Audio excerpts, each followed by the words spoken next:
شرک کی وضاحت کریں۔ شرک ہوتا ہے اللہ کی ذات میں، اللہ کی صفات میں، اللہ کے اختیارات میں اور اللہ کے حقوق میں کسی کو شریک کرنا۔ اللہ کی ذات میں شرک کا مطلب ہے کسی کو اللہ کا بیٹا یا بیٹی یا اللہ کا جز یا ٹکڑا یا حصہ قرار دے دینا۔ اللہ کی صفات میں شرک ہے کہ اللہ عالم الغیب ہے، کائنات کے ذرے کو جاننے والا، کسی اور کو بھی یہ سمجھنا۔ اللہ دور و نزدیک سے ہر مجبور مقہور کی پکار کو سنتا ہے، کسی اور کو بھی ایسا ہی سمجھ لینا، یہ اللہ کی صفات میں شرک ہے۔ اور اللہ کے اختیارات میں شرک ہے، حلال و حرام کا اختیار صرف اللہ کو ہے اور یہی اختیار بندہ کسی اور کو دے دے۔ اور اللہ کے حقوق میں شرک کا مطلب ہے کہ دین بنانا اللہ کا حق ہے، بندہ اللہ کے علاوہ کسی اور کو دین سازی کا اختیار دے دے اور اس کے بنائے ہوئے دین کو دین سمجھ کر اختیار کر لے، تو یہ اس کو اللہ رب العالمین کے ساتھ شریک کرنا ہے۔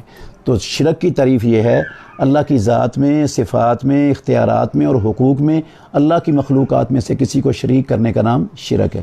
مثالیں دے کر میں نے سمجھا دی ہے۔